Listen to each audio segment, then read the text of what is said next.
Assalamualaikum warahmatullahi wabarakatuh. Perkenalkan, nama saya Salman Bayhaqi dengan NIM 103012400008 dengan rekan saya Muhammad Tifaldi Rashid dengan NIM 103012400249 dan Alvito Rabbani Cahyono dengan NIM 103012300477 dari kelompok 3 ingin mempresentasikan tugas besar kami.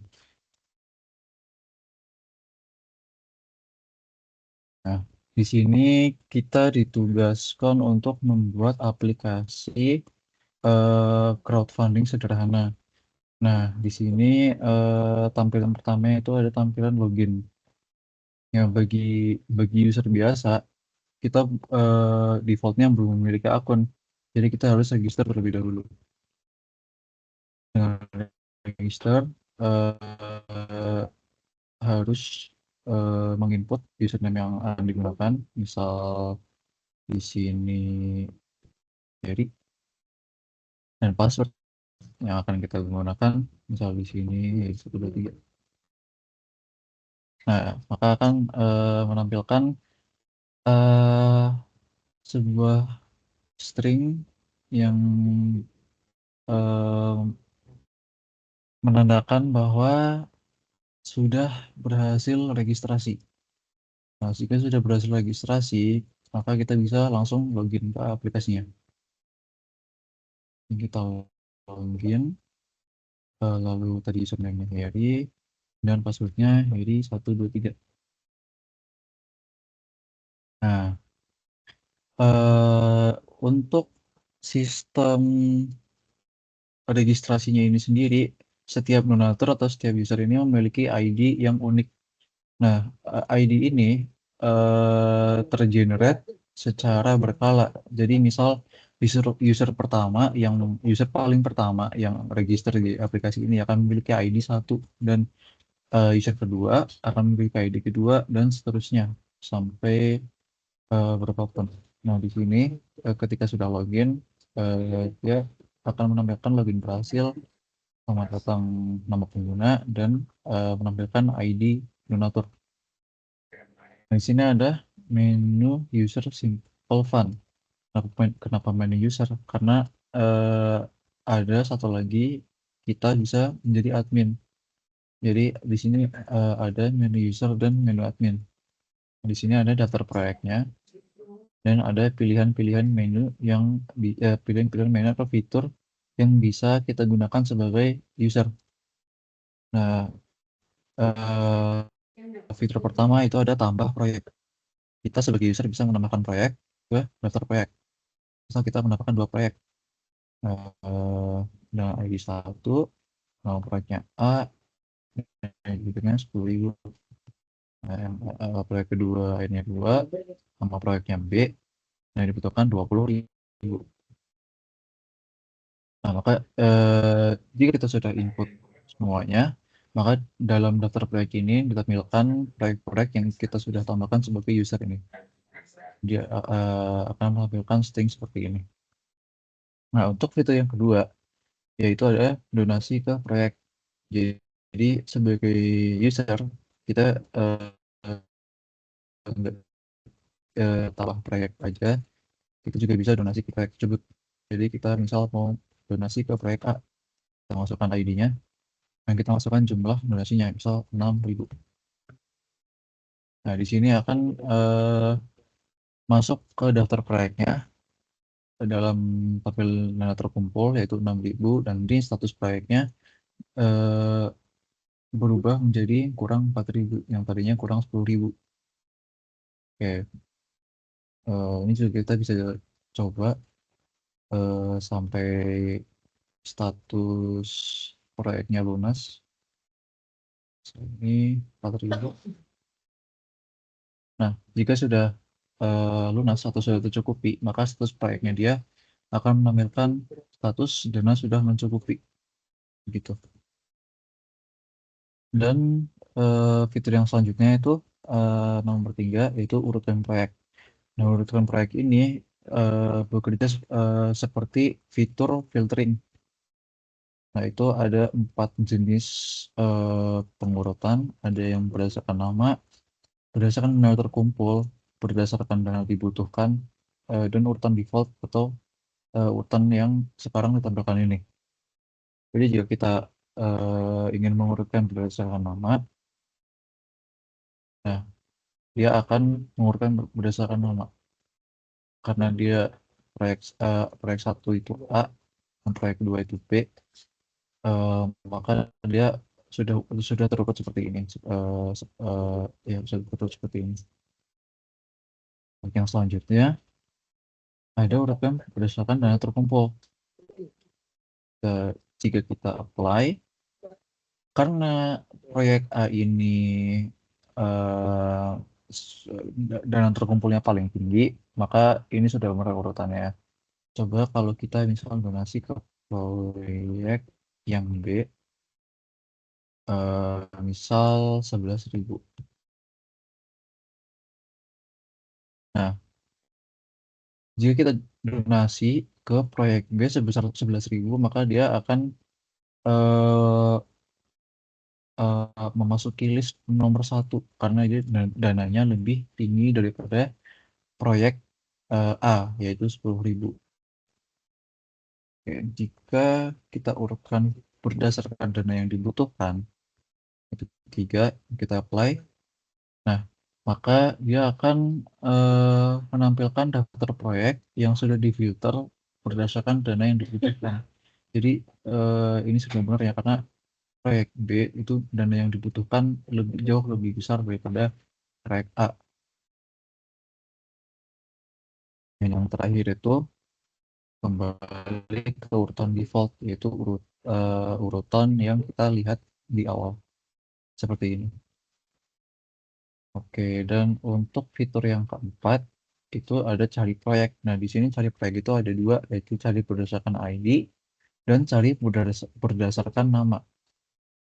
Jika kita cari berdasarkan ID di sini ke select, misal kita ingin mencari proyek B, nah maka kita masukkan ID 2. Nah, dia akan teroutput seperti ini di listnya proyek yang dicari ditemukan, yaitu B. Nah, kita coba cari proyek berdasarkan nama. Misalnya kita cari A. Nah, dia juga akan tertampilkan di tabel di sini. Dan proyek yang dicari ditemukan. Jika kita mencari proyek yang tidak ada, misal karena tadi proyeknya hanya 2 dan ID-nya hanya ada 1 dan 2, misal kita cari ID 3.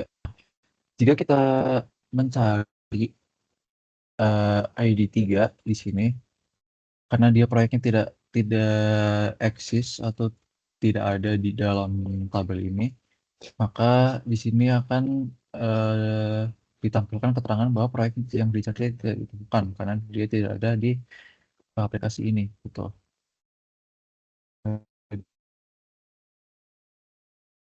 Dan fitur kelima yaitu lockout data dari aplikasi.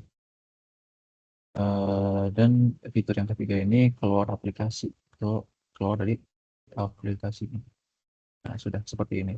Untuk menu admin akan dijelaskan oleh rekan saya Muhammad Vivaldi Rashid. Oke, selanjutnya saya akan menjelaskan tentang eh, fitur admin. Itu admin di sini, eh, username-nya sudah terdaftar dari aplikasinya, itu dengan username-nya adalah admin, password-nya juga adalah admin. Jika kita masuk, maka akan muncul tampilan seperti ini. Ini karena tadi kita sudah eh, sebagai user Harry udah menambahkan proyek dan ada dana terkumpul, dana dibutuhkan dan status proyeknya.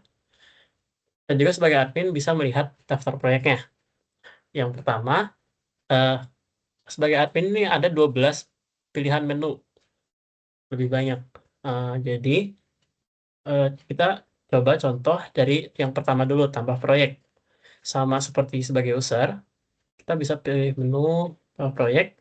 Tuh, misalkan kita tambahin 1, ID proyeknya adalah 3, Nama proyeknya adalah C, dan ada dibutuhkan 30.000. Nah, jika kita menambah proyek juga, misalkan satu, tapi ID-nya sudah digunakan misalnya, maka ada message bahwa ID proyek sudah digunakan. Jadi kita tidak bisa, maka kita harus nambah proyek misalnya ini D, dan dibutuhkan 40.000. Nah, sebagai admin, kita juga bisa menambahkan donatur. Di sini kan awalnya donatur hanya ada satu ya, Heri. Kita coba contoh tambah donatur. Kita ingin tambahin satu donatur. Misalnya kita menggunakan ID donatur yang sama, maka ID donatur sudah digunakan di daftar donatur. Tidak boleh, maka kita harus menggunakan ID yang berbeda. Contohnya sini namanya Budi, maka akan terupdate daftar donaturnya. Selanjutnya ada eh, menu ketiga yaitu donasi ke proyek.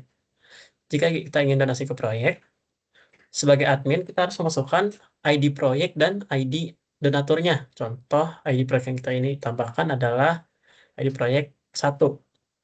ID donaturnya adalah 2. Jumlah donasinya misalnya 100. 1000 deh. Nah, karena proyek pertama ini statusnya sudah tercukupi, maka donasi akan message seperti ini. Donasi melebihi kebutuhan proyek. Maksimal yang didonasikan adalah 0, maka sudah tidak bisa lagi. Coba kita donasi ke proyek, tapi yang belum full, misalnya ID proyeknya 4, ID donaturnya 2, jumlah donasinya 1000.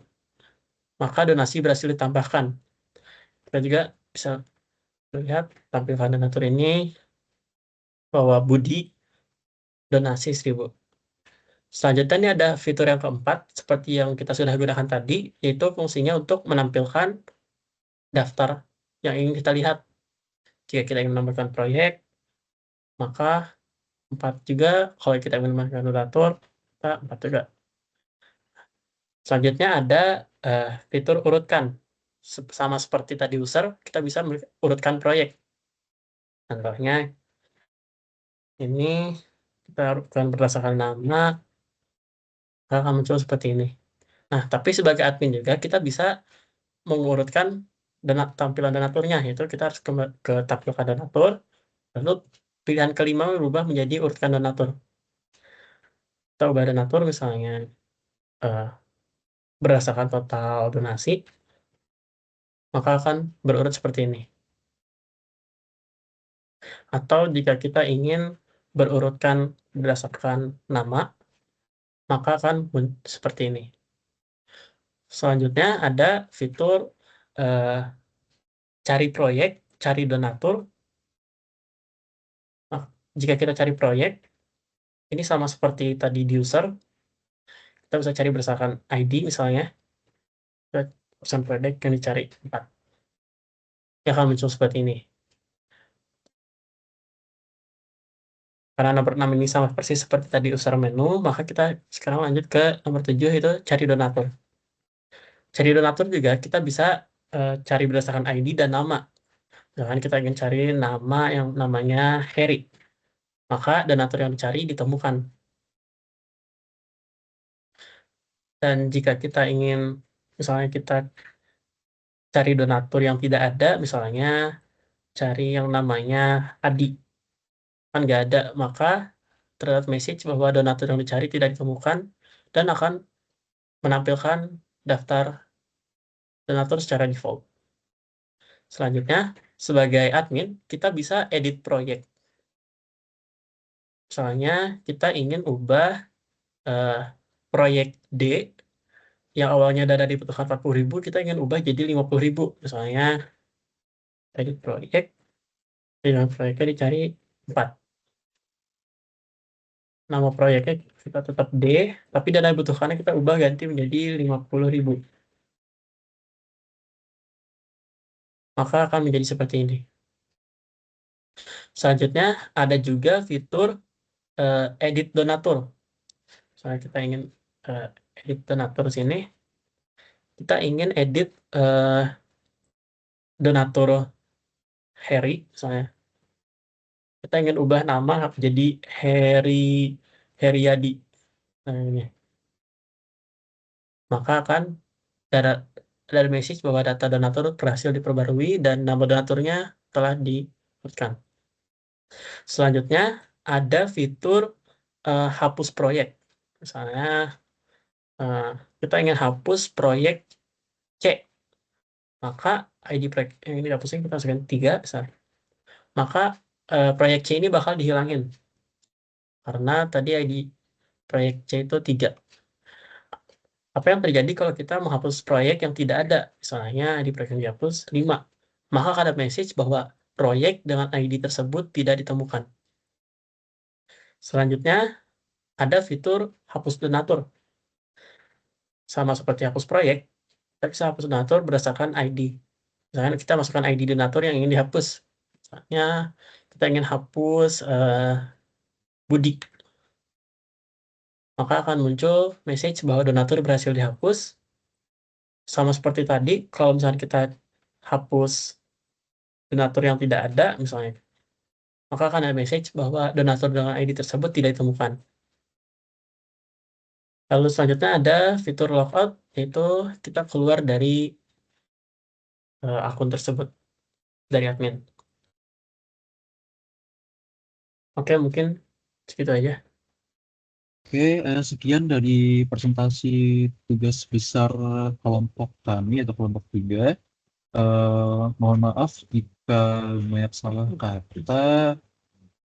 Wassalamualaikum warahmatullahi wabarakatuh.